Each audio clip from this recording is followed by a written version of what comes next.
Ladies and gentlemen, we are on the road to WrestleMania, but before we get to Philadelphia, today is a huge day for multiple reasons. Someone I've wanted to talk to, I have it on my goal list for this year, people I wanted to talk to.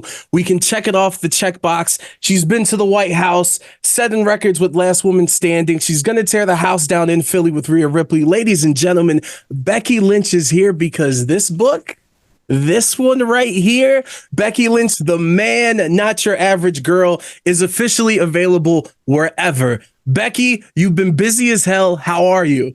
I'm doing great. I'm doing great. I'm drinking lots of coffee, but I love coffee, so that's also great.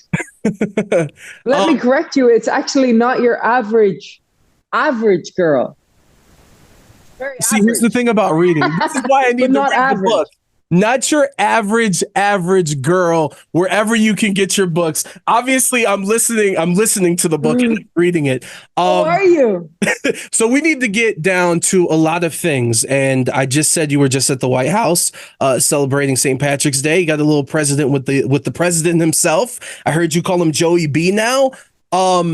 I'm very excited for myself later on this year because one of the Las Vegas teams won a national championship. They're going to get to go to the White House, which means I get to go to help cover the event, which is amazing. And I'm super excited.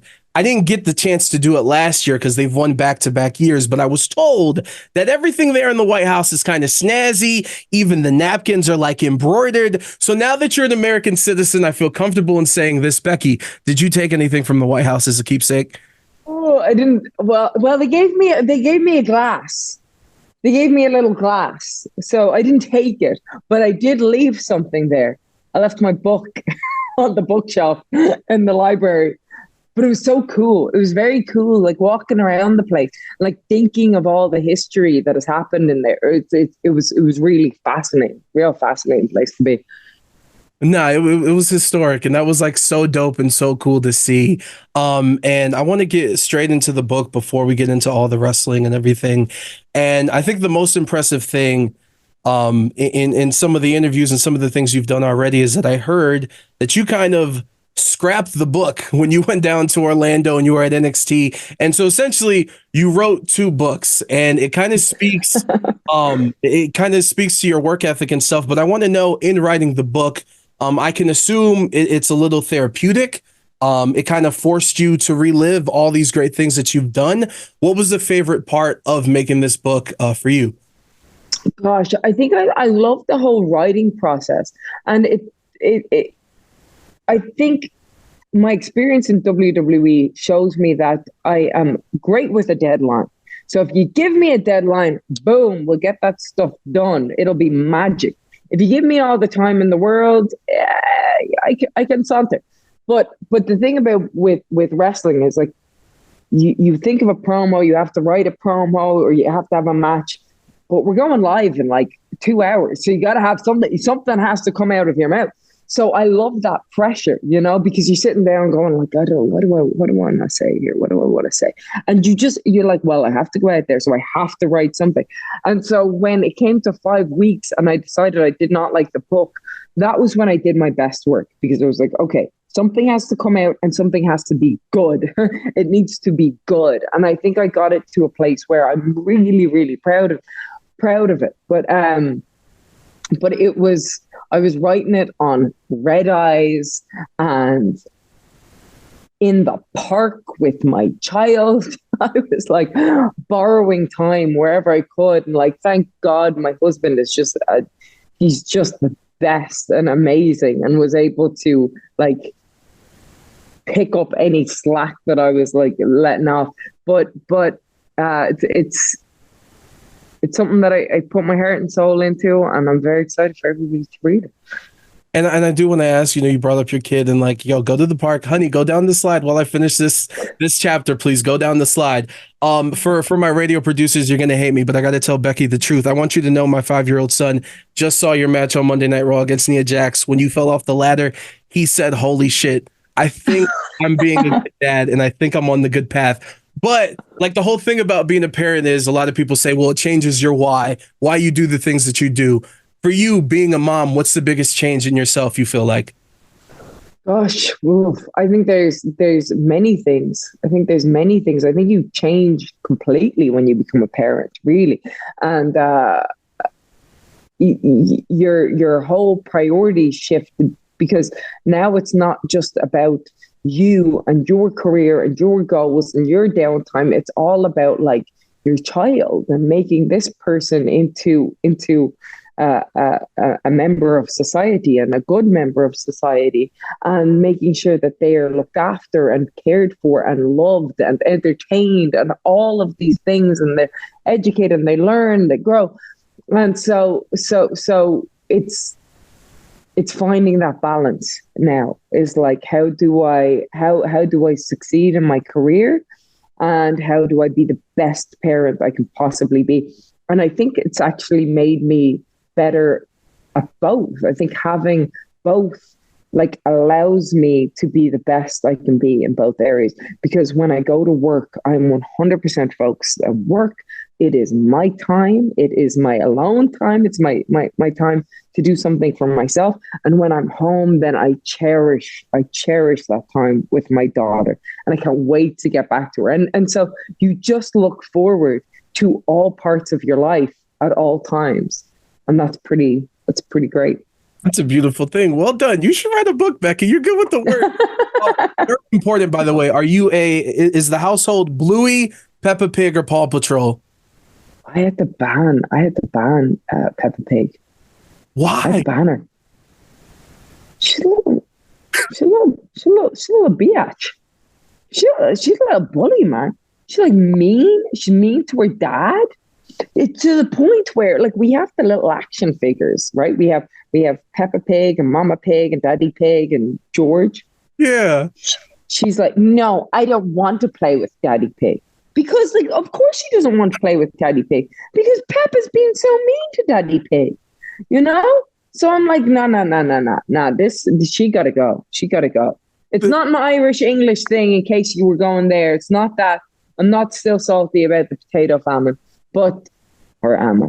But no, it's so we're Bluey. We're Bluey in this house. We're Bluey in this house. Shout out to Bluey. Peppa Pig can get out of here. Peppa, teaching kids bad lessons. You know, she's real mean to her friends and everything.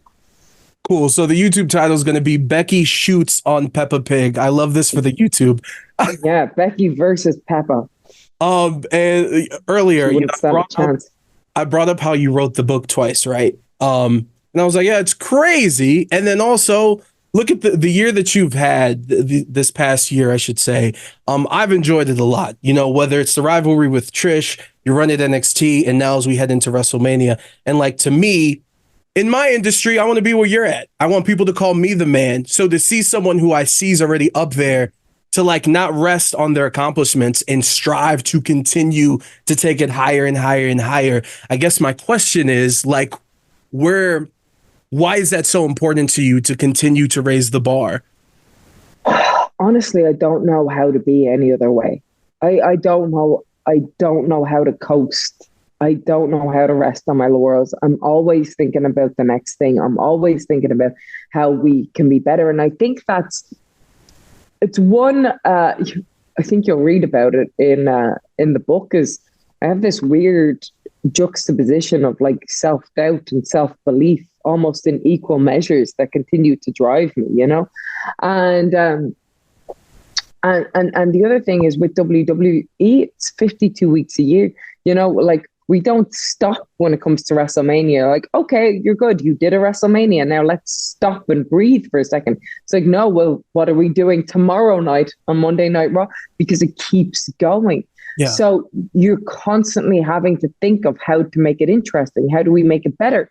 And then the other thing is like, look, I've been doing this I started, I'm not old enough to say this, but I started 22 years ago.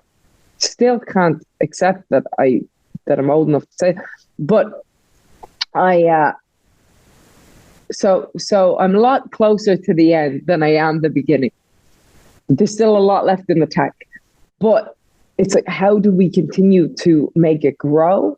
How do we make it better? How do I make sure that the business is a whole lot better once I'm gone than when I found it. And already that's, it's night and day. It is night and day.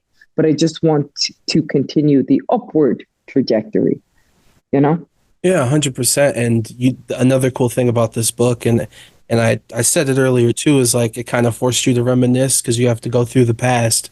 I mean, you look at the past 22 years of wrestling. When it comes to women's wrestling, like without question, the four horsewomen, you, Becky, Mercedes, Charlotte, like the impact you guys have made, like it honestly can't be measured, or it's going to take decades to see the real impact that you guys have all made because it's still not done. When you go back to that era, and it makes me feel good because I went to school in Tampa, so it was cool with the Rumble going back. I was 3 blocks away from your guys' little warehouse that's now a jungle gym off of Del Mabry. Yes, you guys were on like Bright House Network or whatever the case. What's your favorite memory of, like, I guess, was it when you got in there? Was it cool to know, like, oh no, they want this as bad as me? Like, was that kind of the feeling when you got there? That was the driving force as well. I think that was what made it, is that we all had the same goal. And we also knew that nobody could do it by themselves. It needed to be a group effort, and it was a group effort. But we had this healthy competitive spirit where it was like, I want to be the top guy. I want to be the top guy. I want to have the best match. I want to have the best match. And having that drive, I think, continues to push one another, because it's the rising tides lifts all ships, and it definitely did that. But there were so many restrictions on us as women back then that none of us wanted to accept. We didn't want to accept that being like just relegated to short matches and stigmas of what we could do or couldn't do. And we wanted to change that. And we all wanted to change that. And we did. It's amazing. Like I said, the impact is just, you can't really measure it. In wrestling, you never say never. And I'm happy because for once, I don't have to ask you, do you think CM Punk's ever coming back? Do you think The Rock's ever coming back? Do you ever see a day in the WWE where all 4 of you will be in there in the ring at the same time again? I mean, we never got that 4-way match. But I think if that ever does happen, that's a WrestleMania main event. So anything is possible. Anything is possible. Damn straight. Before we get into the speed round to close this out, I do want to ask you one more question about parenting. And you've tweeted about it, but how have you had to explain to your daughter that daddy's going up against the Tooth Fairy? She hasn't seen the Tooth Fairy. I have to explain that to myself because I think that is my favorite Rock movie. I love that movie. That movie rocked. No pun intended. But the Maui thing, she got to meet Maui too, like I got to introduce her to Maui. Disney and stuff, right? And no, like she got to meet The Rock. And so and he was so kind to her and sang "You're Welcome" to her and explained that Taka took his hair and that's why he looks different. And so it's gonna be hard for her knowing that her dad's going to beat up Maui. But we'll get through it. We'll get through it as a family. Yes. These are the hard conversations that you don't know that you're going to have with your children when you become a mother. And when you're a wrestler. That's incredible. Before we get into the speed round, everybody, the book's on sale now, today. Go get it wherever. Let's try this again. Becky Lynch, the man, not just your average girl, available wherever. All right, Becky, you know how this goes with the speed round. What is the worst career advice you've ever been given when it comes to wrestling? Girls can't punch. Did anyone say you got to change your accent? No. Good. Never. Good. Never. On a scale of 1 to 10. I think that was a rumor, but that never happened. Got you. On a scale of 1 to 10, how painful is a leg drop from Nia? Oh yeah, pretty 9. I'll give it a 9. Taking a title through TSA, how annoying is it? Incredibly annoying every single time. What's that he has? And then my last question. I wasn't going to be the one interview that does not ask you about the picture that's out in the book. And this is cool. This is the first time I actually got a prop for the interview. So thanks to CBS. So for those watching on YouTube, if you're listening on the radio, you got to go check it out. So this is the photo, right? And now I realized now that I've shown these, like, well, what am I going to do with this picture? I'm going to throw it away. But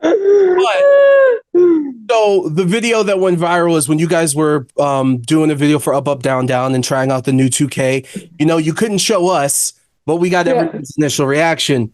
Well, here's the thing, Becky. I also have a similar photo where I'm not nude, but I'm kind of, it's a risque photo for me. I used to be a model. I'm sure you could tell by this interview. You could just, while I'm talking, you're like, wow. So I want to get your It's been very distracting.